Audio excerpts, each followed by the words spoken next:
So hello, hello. So here the connect with Ali, and we are here at New Brunswick Black History Society, and we are here to visit our friend Ralph Thomas to tell us a little bit about the center and all what's center about.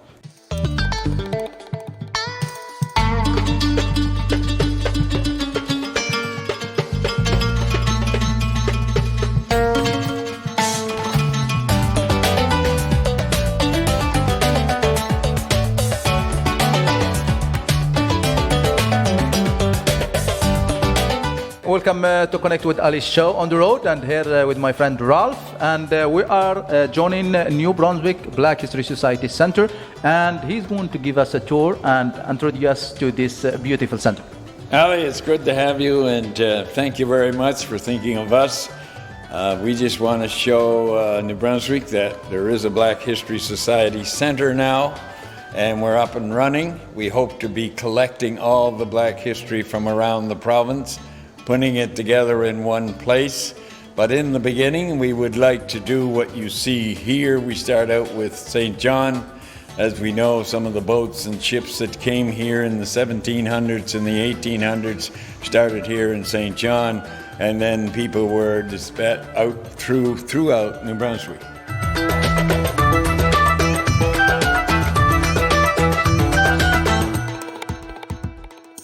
So what we're doing now is what we hoped. This is a 2-year stay in this area, maybe 3.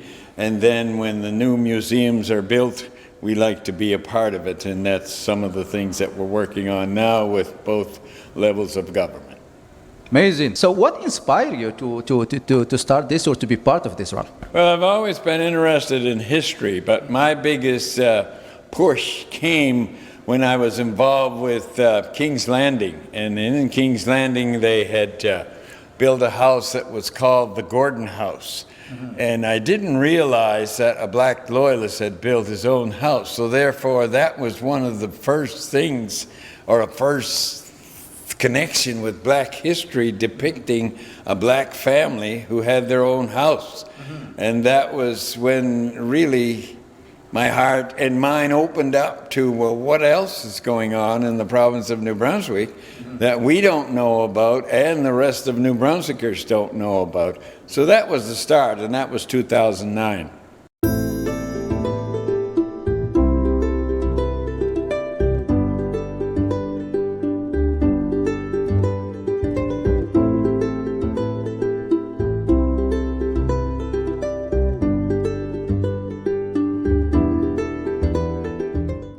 Two 2009, and look at that. Now we are 2021, and look at this. There is a center, and there is all the history here, and we want more. So, my friend Ralph, like, what do you want to say to the community about this? Like, I know, like, we are all diverse community that we build each other.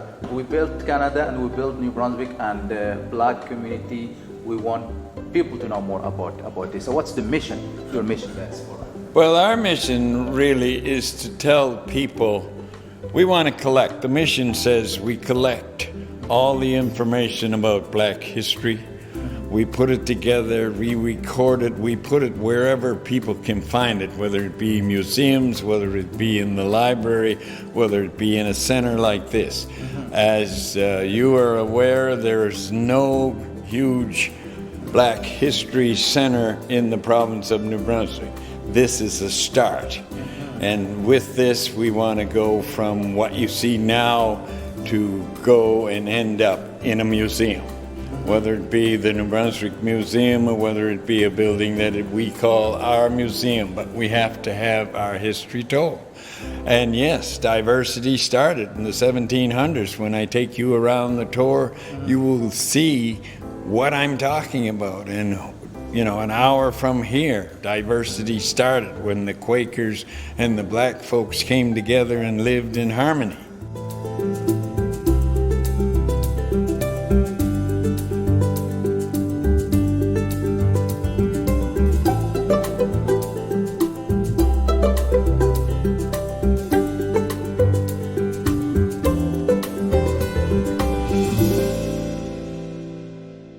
So here we have, I have a dream, Martin Luther King, and Martin Luther King said once, darkness cannot drive darkness, only light can do that. Hate cannot drive hate, only love can do that. That's and with what's going on, like in the community and Black Lives Matters and what happened in the state as well, all that happened because people don't understand different race, or they don't open to understand. So what we have in this museum is just sharing the culture, and when people understand it, you're really open to be part of it. Yep. Tell us a little bit more about this figure, Martin Luther, and we'll carry on. Well, we'll come back to Martin Luther King, but Martin Luther King, I Have a Dream, you will see throughout this area as we're going to take a little tour. You will see some of the people who decided the phrase, I have a dream, they lived that, and they made it happen, even in little old St. John, New Brunswick. But they had the dream, and you will see some of the folks as we go on tour that I guess you would call it they did not want to settle for. They wanted to do what they wanted to do to help build their province and Canada. So we start out with our mission statement, and our mission statement is very upfront and simple. The Black History Society is dedicated to research, analysis, documentations, and the preservation of New Brunswick Black history. As we go along and we take our stroll, you will see the Atlantic slave trade. And the Atlantic slave trade started in the 1400s. You know, 1492 is when we started to realize that people came from Africa. And I won't get into a long detail. I want the people to come down and have a chance to see how crowded the ship was and where they came from. All right, the migration of Loyalists to New Brunswick, it's explained very well. What percentages came out of the United States and where from the United States is listed as you see the origins of New Brunswick Loyalists. You will see a picture of the Loyalists that we would see, because we're going to tell you the story of the Loyalists that we know about right here in the province. Landing of New Brunswick Black Loyalists. That's the other question that's asked quite often. It's in the 1700s. Where? Yeah, they came here in 1783 and before. We don't have all the information, but as we keep collecting and building, we will have all the information. These are some of the areas that they lived, some of the communities that they started. The great river of St. John Waters was some of the offspring, because they would all come up St. John River or come by way of Nova Scotia. This used to be Nova Scotia here in 1783. By 1784, we were a province of New Brunswick, and away history started.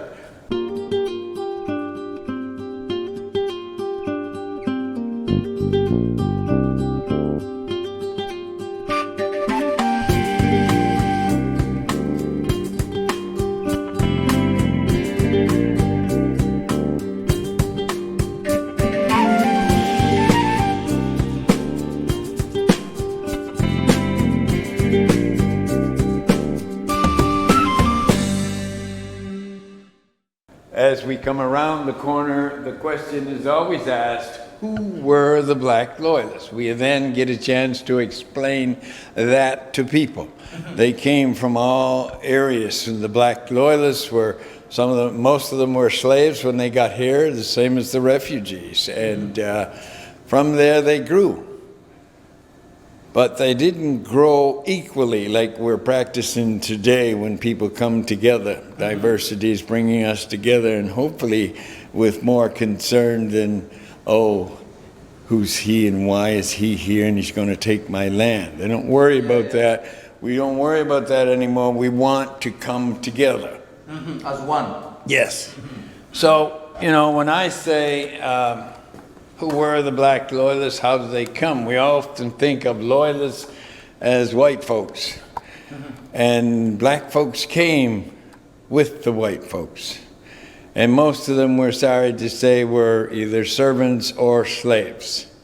The soft sell as servants. Okay. The real stories, and most times, were they were still slaves. They had to commit to their masters, and we don't believe in that. Never did, and all of a sudden we're finding our way out. But the exciting part was in 1783, as you read here, who were the Quakers? The Quakers were the people who came with black folks on the ship called the Camel, and they brought black folks with them, and they let the black folks work with them in making decisions in their community the same as anybody else. In fact, this group of people that you see there on the table were the people who stood up and said, no slave masters admitted to this community. So that was the beginning, and that is only 1 hour away from St. John. So we were starting to work on diversity, I think, back in the 1783s when we talk about the Quakers. Okay. And the people who wanted to treat everybody equal, whether it be black people or poor people. The abolition started, and the way it went, it's just that it took a long time for us to get to the point where we feel we're being treated equally.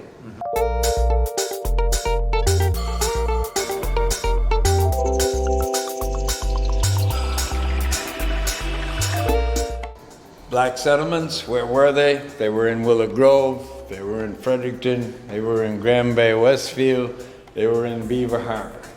The story about Beaver Harbor can be told once the people come to the center. As you see in that picture board there, it shows us all coming together to have a meeting.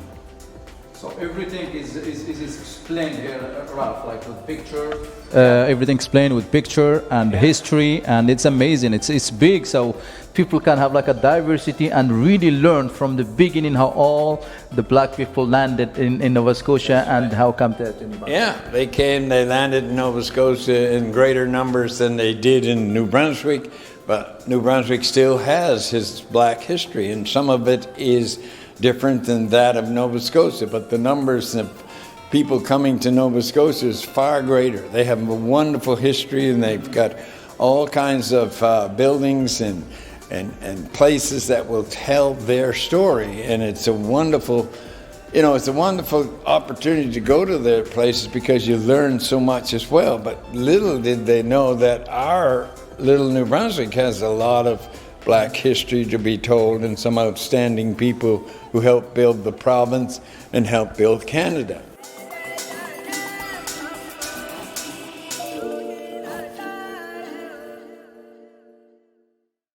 So we go from loyalists to refugees, and the refugees, most of them were slaves when they came to these parts. In other words, they would have come from the United States as slaves, and they would have been used to having everything set up for them. When they got up in the morning, they knew they had to work the fields, or they had to work the house, or they had to work wherever their so-called masters would tell them to do and go. Okay. So just imagine being taken out of that comfort zone, as bad as it was, and put into another extreme condition, coming to Canada with the way that the weather and the cold and all the things that happens all of a sudden.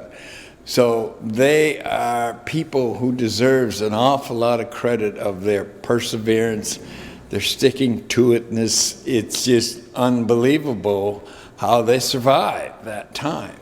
And in that time of the 1800s, we're talking back there when we speak refugees, 1812, 1815, and the British made a commitment to the black folks that if they fought with them against the Americans, they would find a freedom sort of thing, the place to develop their own communities, their own homes, their own cities. But it took a long time for that to develop. When they got here, it wasn't ready like it's supposed to have been.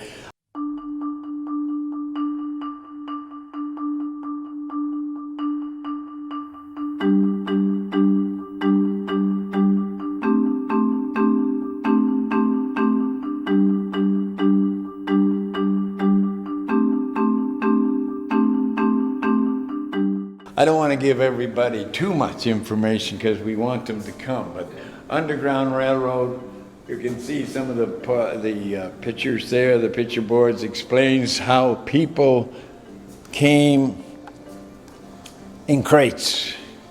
That's all the way from in the boat from the state to Canada. States to get to Canada, because this is where the freedom was, in Canada, supposedly. Some probably made it, some not in those. Some probably not. It's the same as us coming when you see the Atlantic slave trade. You know how many never made it to any land.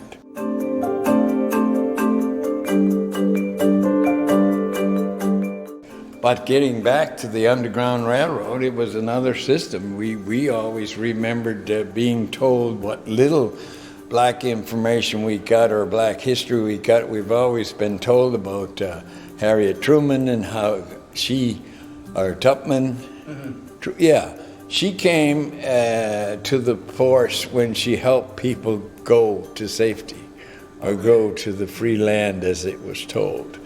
And all the other folks that came, and then we knew only we knew about was Harriet Tubman. But look at all the numbers that helped us get to the level where we had to be in freedom. So your conductors and your agents in God's secret service was all on that banner.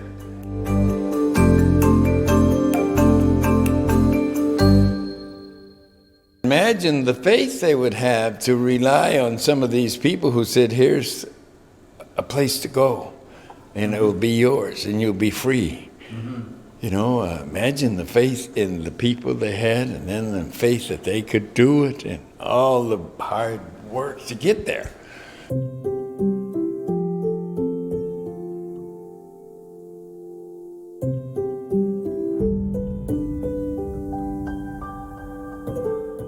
Underground Railroad again, as I think you had mentioned when you came in this morning, that you remember the stories about the church that was in Maine, and people would hide under the floorboards of the church, and the slave catchers would come and look and see if there were some people hid there, and they wouldn't see anybody, so to be on their way to the next place they thought people might be.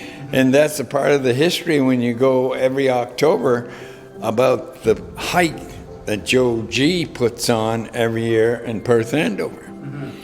So that's a story by itself, and it's a real good hour and a half, 2 hours, because as you can see, you see the wilderness of people traveling, and then you see the lake where they were supposed to go, because in that was the next place for them to stop, rest, and then travel on to the other parts of New Brunswick. So you see a lot of things. I won't name some of the buildings that have been built by Joe G, but you know, you see the number one house there is a pit house, but they have built other things that people should see.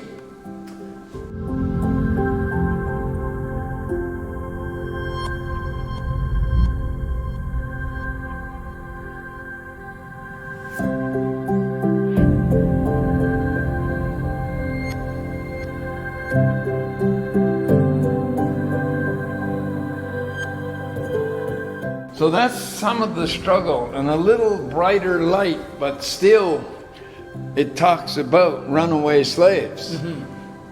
So runaway slaves came to St. John in 1850, probably before. We don't have all the information yet, but we're getting there. But you take people like Cornelius Sparrow came to these parts from Virginia. He came to these parts at a time when they weren't allowed out after dark. They weren't allowed to have their own business.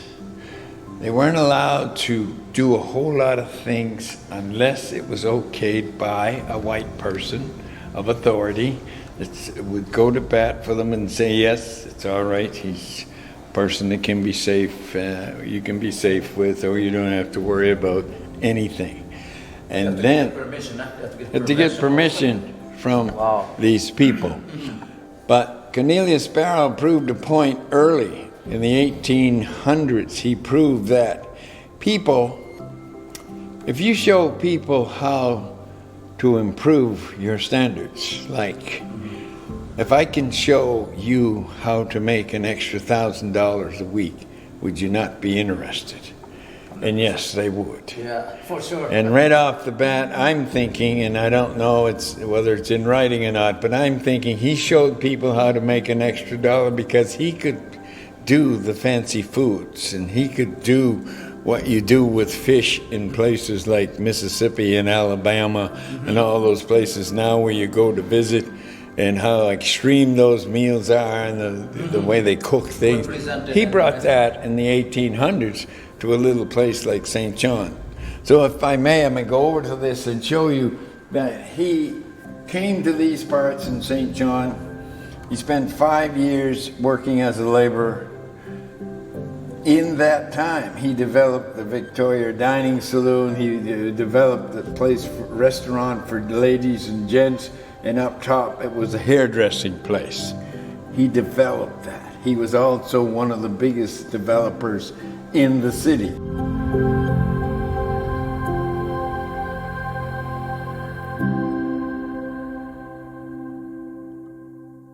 And I'll leave that open because when people come in, they'll get the rest of the story. But another little bit for people to hang on to and remember is in that time, Cornelius Sparrow sold part of the businesses that he got involved in as he grew, and one of the other businesses was the ice business. So he supplied ice to this community and surrounding areas in abundance. He had a lot of ice being taken out to communities, being given to factories and the whole 9 yards. He sold it to a man. That man passed away, and his wife took that business over and made it a success story. But you have to come and see how she did that. Now, can you imagine a woman who was not respected in the first place in those times, and then you top that with her being a black lady, and she took over a business and had to work with white people working for her and black people working for her. Imagine how tough that would have been. Everything against her, and she made it work. She made it work. So, Resilience. I'm not getting too heavy into that, but that's a major story for people to come and see and read about.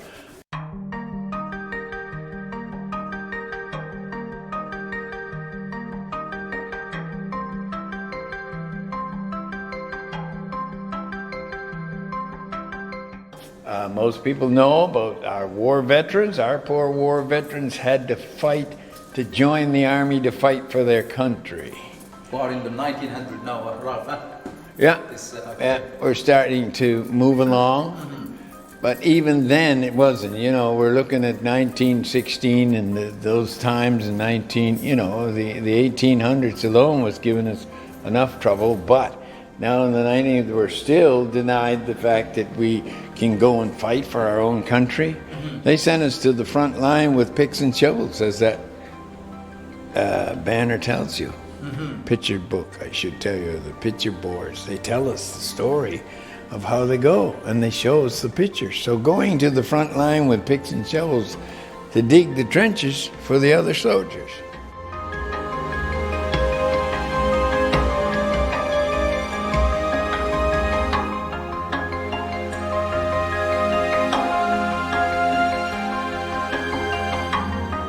They grew out of that.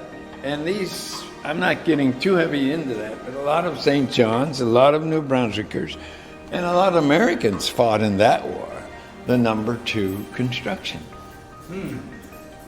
Prejudice was one of the enemy for black soldier. Yes, you know, there's 2 things happened there. Give them a chance to fight for their country, what they wanted to do in the first place, and it also gave them some income so they could feed their families.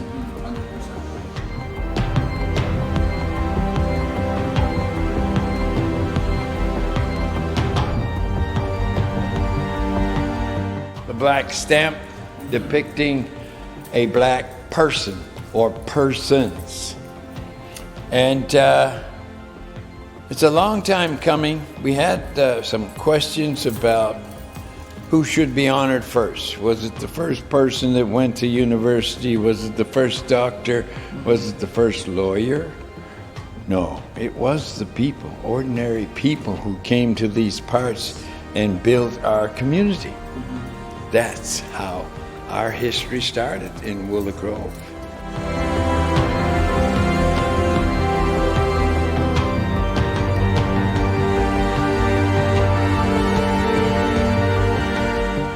And they went through tough times, as people will see how barren the land was, how small the acreage was given to them as compared to their next door neighbors. 50 acres to them that they couldn't work. 100 acres, 200 acres, 300 acres was given to the white folks. Those were the times, bad times, tough times for black people. But as you see in that sign, and people will come and learn more, the struggle. Everybody had a struggle.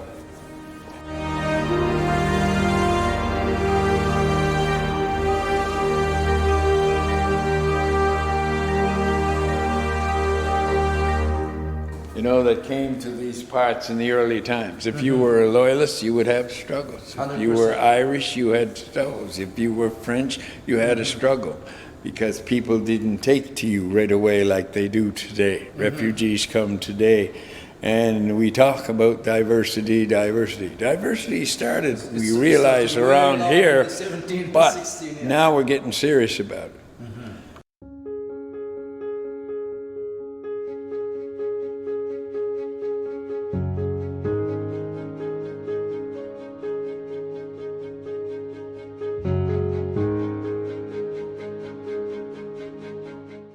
So this is another story about King's Landing sharing their stories with us. We all work together in the province of New Brunswick.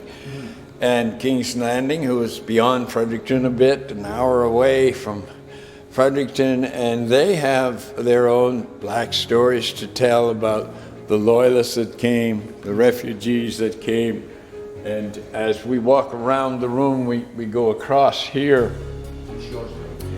Shows again that how King's Landing talks about George Leake and the Leake Taylor collection that they have. Okay.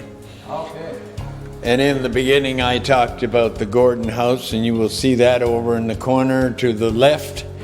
And as we go around, we get a little closer. But really, the Gordon House story, as we're doing this story now, on August the 1st, we, as New Brunswick Black History Society, will be in the Gordon House, and we will be in the Macbeth area in King's Landing to talk about emancipation.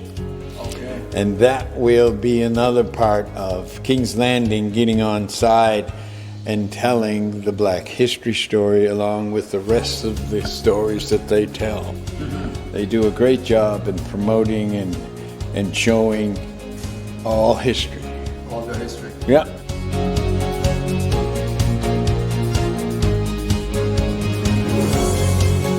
Amazing. And do you know, like Ralph, like the first African Canadian that landed in New Brunswick? Do you have like details? We are told that Matthew DaCosta was the first, and then we were told of another black individual, and I don't have his name right in front of me now, but another black person that came here in the beginning. But what we know about is we know about how Matthew DaCosta came with Champlain. Okay. And Matthew DaCosta was the guy that connected Champlain with the First Nation people. Okay. And he was a linguistic, so that meant he may have come to these parts a lot earlier than Champlain to talk with the First Nations. And then by the time Champlain came, they could communicate back and forth about what they were going to do to help each other. How that worked out, history tells us.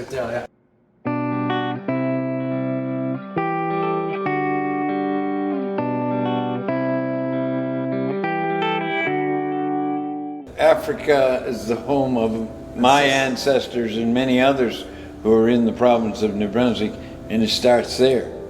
But we tell you the stories as you come in and what happened in this part of the world. And you know, look at the artifacts that was donated to us by people, by everybody, black people, white people. They all donate now, and they all show us some things that we've never even seen before. And how it was built from Mother Earth compared to how things are just bought off a shelf. Yeah. I know we're stretching it when we say that, but really, this is how things began. Amazing, amazing. It's really great work, and you guys put a lot of work to make this to come to life. Yep. And congratulations for having the center, and the community will benefit a lot from this to learn the history. Well, it's my pleasure indeed, and I thank you for coming down from Moncton.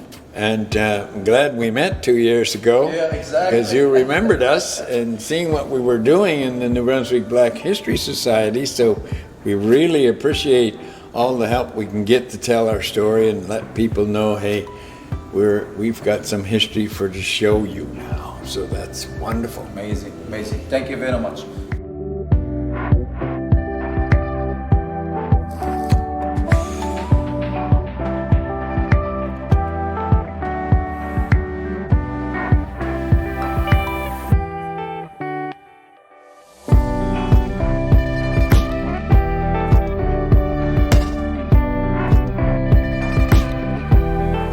So thank you very much, Ralph, again for having us. And next question is there any plan in the future to see other locations in New Brunswick that will feature Black history culture?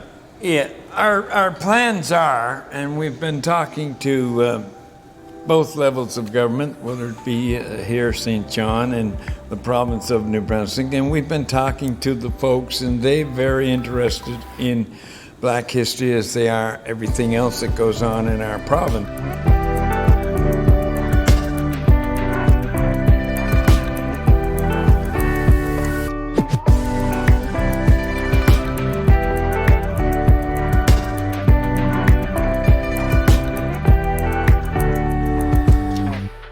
What the dream is and what the plan is that we will be here for a couple of years, maybe 3.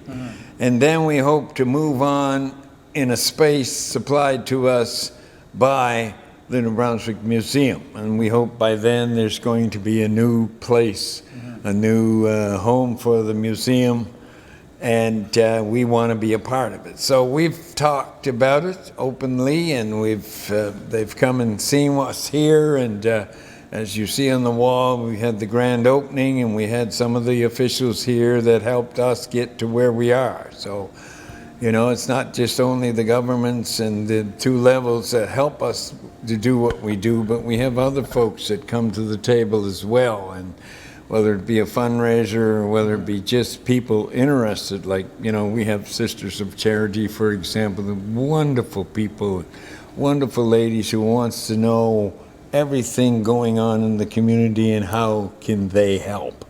And that's marvelous. So that's just one of the people that comes to the table with us.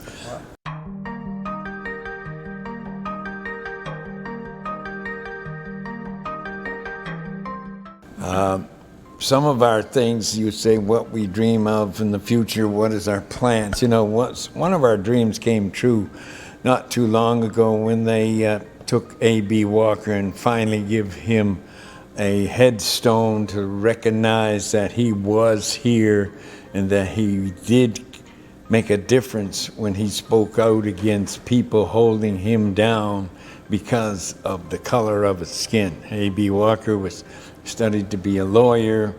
Of course, he couldn't do that here, so he went to the United States. He studied, got all the things that he had to do to become an outstanding lawyer. And then he went to Fredericton to study in the university there, did that. And then when he came back to St. John in order to practice and do the things he did, and probably one of the sharpest when you read his story.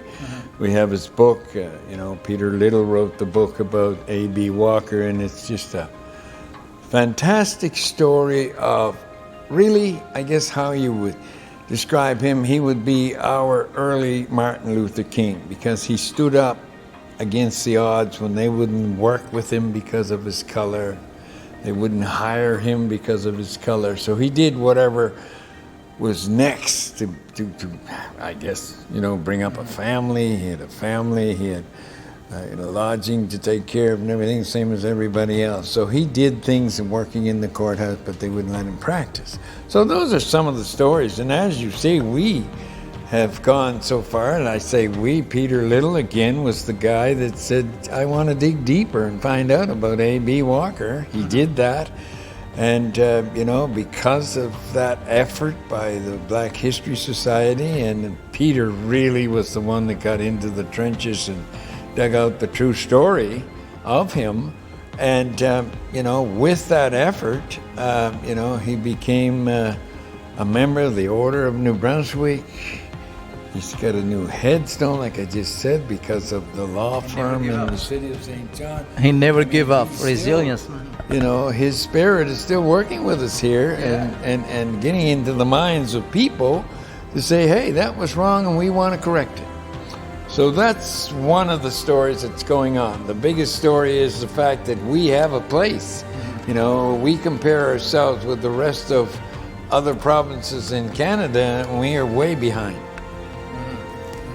So with this, it's a start, and we enjoy. The big thing is, with the Black History Society, we want all the people that's connected with the society to bring their stories.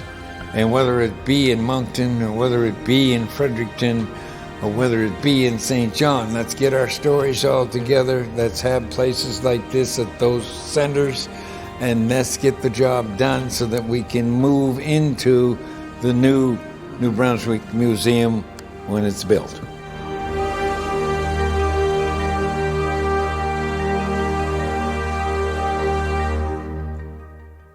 Well, I love what all you are doing, and the ripple effort already started, and we would love to have something in Moncton as well. And I really love the story of Mr. Walker and how he was refused because of his color. And lately what happened in the state, which was like the Black Lives Matter, how do you feel about what happened, and how the world refused George Floyd? That's just a big... It's just a heart wrencher as to George Floyd. We all watched it. The world watched it on TV, where, members of our police force in that case took the life right before our eyes, and took that life because they had no concern about that person. That was a person that they actually killed right in front of all of us. And the whole world came on side when we said Black Lives Matter. We have a Black Lives Matter in St. John. We have a Black Lives Matter organization in Moncton, and they stand up with George Floyd when he passed away. It took a man to die before an action plan came that we have to be still treated equal. We have to still get rid of the negatives, all the discrimination that's behind the scenes, in the workplace, in the schools, in this and that. Now, we can rightfully say that the schools now are doing what they have to do to make things happen properly, and we've been working with them for 8 or 9 years now. But there used to be a time we weren't allowed to go near the place. Nobody of authority at school level would talk to us even about racism and discrimination. Now it's non-stop. The phone never stops. And that has happened over, the last 6 years, especially as we can't keep up with their demand. They want us to go to the schools. They want us to go to businesses. They want us to do things. But it took Black Lives Matter to open the door of another movement that's going to correct discrimination and racism in the workplace and any other place where there's groups of people and we're shunned because of the color of our skin.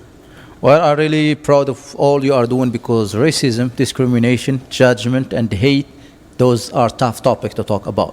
And I'm really happy that you're sharing that with schools, because all start at school with children. Because when they grow with that, they are the leader of the future. And when we see that being shared, because most of the parents, when their children ask them a question, don't talk about that.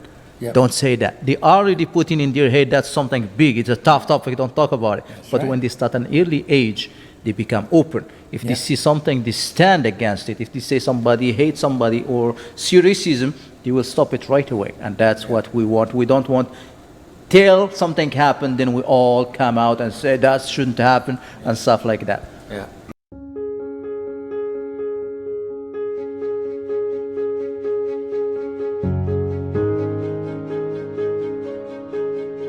You got to have a plan of action. And I think Black Lives Matter has a plan. The New Brunswick Black History has a plan that will show where we came from and where we're going forward to. And how are we going to get there? We need the help of everybody in our community, whether it's the province of New Brunswick, whether it's Canada. We got to show the rest of the world that we will come together as one, and we will do the things that will take away the evil side of discrimination and racism. And I think, you know, we look at young Take time. and we look at everybody trying to help out there. That's a good thing. We look at young Matthew Martin. He's a youngster, and if he can make these things right without a whole lot of crazy stuff going on that sets us back, you know, he's really doing a good job. So we'll work with him as long as he does things that's going to help our community and the community as a whole. It's amazing, amazing. There is always light if we are brave enough to see it, as Amanda Gorman said. So there is light, there is love, there is everything. So now will bring us to the last part of our show, my friend.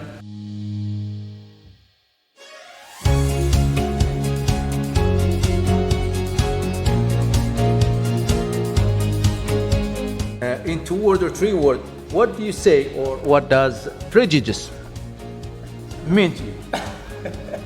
Prejudice is one of the craziest things that I've ever heard tell of in my life. Why would you be prejudiced against making your community be a success story? And people say, I don't like this person, I don't like that person. You know, that is the worst hunk of garbage that I've ever heard tell of in my lifetime.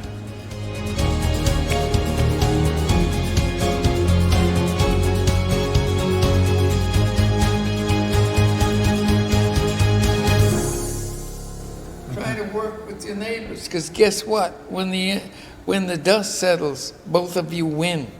100%. So 2 words, both people will win if they deny the thought of being prejudiced.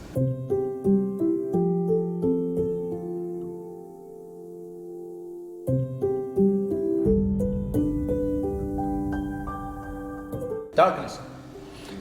Darkness is always around. You know, you're not going to beat darkness by us doing what we have to do to show that we've been here for a reason. Here's the reason. But darkness will always be around, and if we're working together, we can fight it a lot easier than we can if we're going to be a single unity. You know, we can't be by ourselves and hope to win. It's like Martin Luther King said, together we will win. Divided is going to take us a long time. So the darkness keeps us divided. 100%. We don't want And that. it's going to take too much time to try and recoup. And darkness spreads. So we got to shine the light. I love it. We got to shine the light. Shine the light, and you Yeah. are doing it, my friend. You are starting the ripple effect, and you are spreading the light and the love.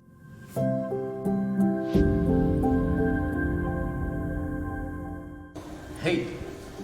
Hate is one of the worst things, again, that you could ever muster, and it's something that always there. You know, we're sorry to say that, and it's sad to say that, but there's people who really hate one another.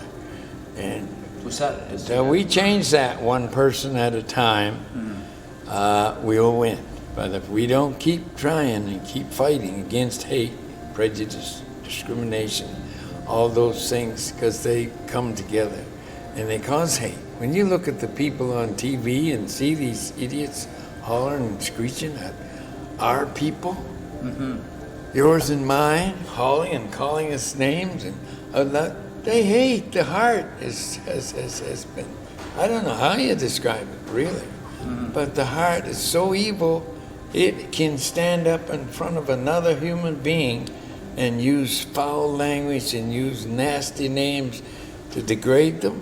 And they're the ones, really, that's showing poor, very poor example to their families. 100%. 100%. It's I can't understand it, really.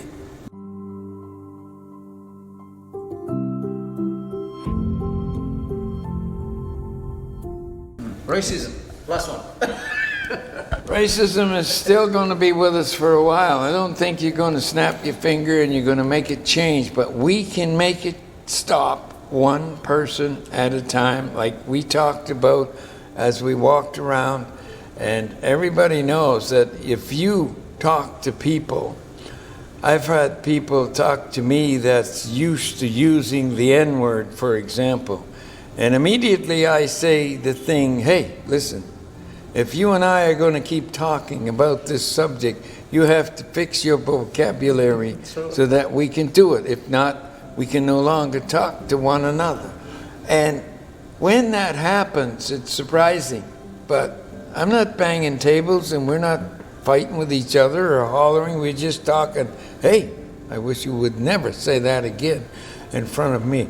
You take, out of 10 people, 8 people will agree with you. Yes, we shouldn't use the N-word.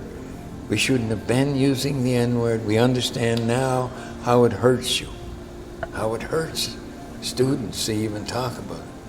Now, thank God, students is coming around. The youth is coming around with, they won't settle for that. You know, they're not going to put up with anybody using garbage or doing things that's going to help hurt them moving forward.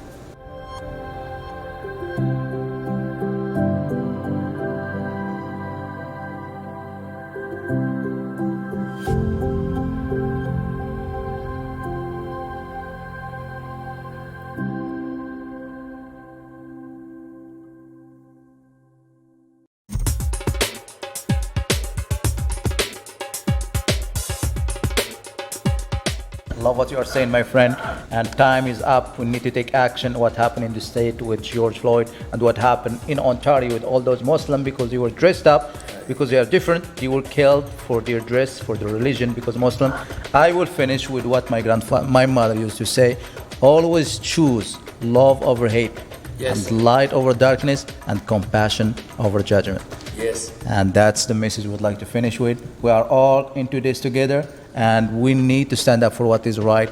Hate, darkness is all start with us. We have to stop it. We have to stand up and refuse it.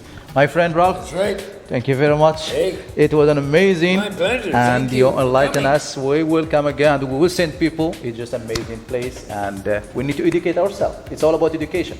That's right. Thank you very much, and Right. have a good day. Thank you.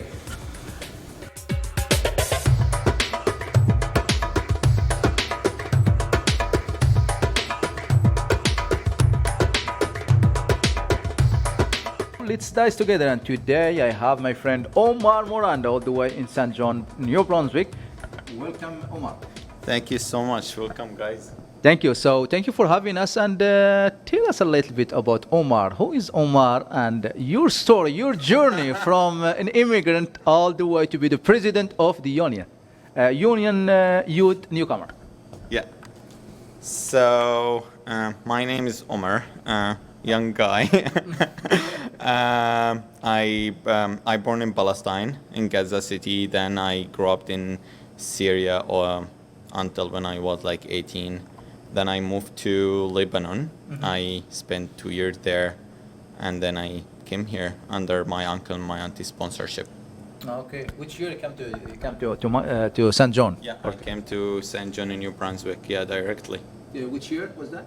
in 2018. 2018. So you're still Yeah, brand new, only 2 years. 2018. Yeah, yeah. It's almost 3 years. Yeah. Okay, so tell us about like I know like all the challenges, all the struggle, all that happened, and now look at you. You are the president of the Union Youth Newcomer. What inspired that to start that, Omar? Yeah, actually, the surprising things when I came, it was a lot of a challenge because I came with no English. Like I didn't speak any English. No English at all. No English at And look all. at you, Even I if wanna you tell told me you. what's your name, if you told me what's your name, I would just like be confusing what you are talking about. I had some really big issues to be involved with the community. I was like a little bit scared because the culture shock.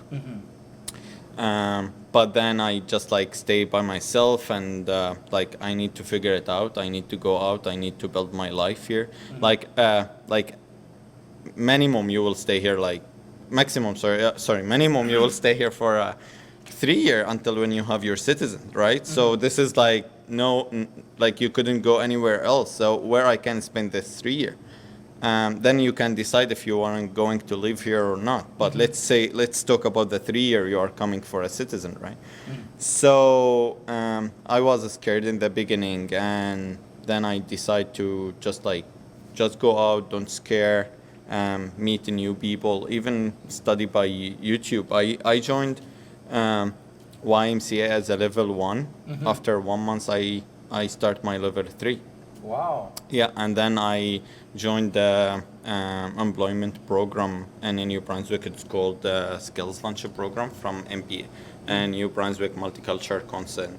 And I really take a big support. And then, I worked with the city of St. John, and I start to build my network. I start to talk with, spend my time more with Canadian people or another culture. Like, so we just use the English. Then I decide to just like, I'm so excited to stay here, complete my life here. And then I have like my family here. So yeah, I really like it now. Amazing. What a journey. Like it's all the way from like you moved to 2018, no word of English, and you learn by just YouTube and being engaged with the community and meeting people. Resilience, a story of resilience and the story of never give up. And tell us the idea of Union of Youth Newcomer. I see that you founded in October 2019. Yeah, I opened it in 2019 after my 1 year here. And actually the idea it came from, I was in conference in Moncton. This conference is called YAG. It's only for the youth, and it's supporting this event by CCR, Canadian Citizen Refugee. It's an organization in Montreal. So they bring all the youth from different provinces to one province or one place, and they will have like some workshop and speakers, guest speaker, to be everybody in the same page, and we just like meet and build our networking. It was really good event. It was three days. So I spent this 3 days with with youth in different province, like BC, Toronto. I met people even like from Montreal. So when I was talking about them, honestly, in the beginning when I decide to go there, or like the Skills Launcher Program, give me this opportunity to go, I was like, think I'm the king of New Brunswick, do you know? So I learned English very fast. I have like my first work with the city of St. John. Do you know I'm the guy of like nobody else like me in Canada, do you know? Yeah, but when I was talking with these people, and they are more younger than me, and some people like the same of my age, they really doing a lot. They open organizations, they like be involved in the community, they helping a lot. When I hear these stories, like I just like cheer up, you know? It's like I'm not going to talk about, I really didn't do anything. Like, yeah, when I just like saw their stories, like, yeah, honestly, I didn't make anything. So I decided to come back to my city, to St. John, and really doing something. Wow, amazing. Look at you, like 2018, and in 1 year you learn English, and you opened the Union Youth for Newcomer. What's the mission? of this? Like, what's the goal of Union Youth Newcomer? Yeah, honestly, in the beginning, I was just doing like supporting the another youth newcomer who's 16 to 30. 16 to 30? Yes. Okay. So 16 to 30.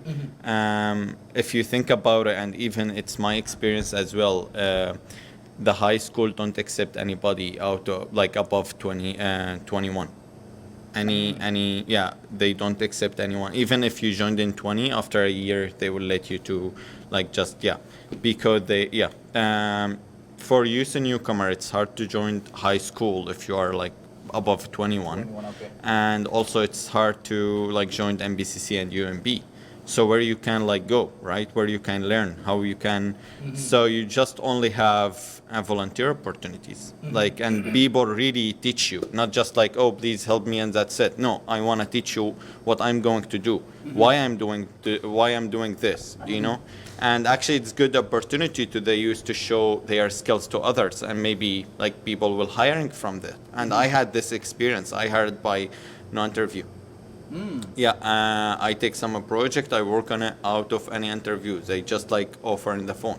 So I mean, now I'm expressing to the youth my experience to go out, do volunteer, and even like do the relationship between Canadian and the newcomer together, because some Canadian, youth Canadian, they don't understand why these people coming from or what they challenges in their country, and also some newcomer, they don't understand the Canadian culture yet, or they have like some few challenges. So how can we make like that together or like in the same page? Because even like youth Canadian or even youth newcomer, it's our future, right? And I really feel hurt when people graduate, even if it's Canadian or newcomer or international student, they graduate and they move to another province, or like why we couldn't like stay here, let's do something, let's open a place for the youth. And I start to do this with Brood Inc. now. We opening a youth place every Friday and every Saturday, and people are really enjoying. I start to contact with another organization to have my youth as volunteering in their event, to just more build the networking, know more people, kind of like this stuff. Yeah.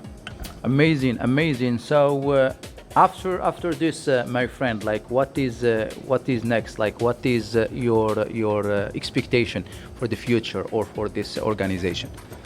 What's your expectation? Like you what? Maybe I want to be the Minister of Happiness or Minister of Youth.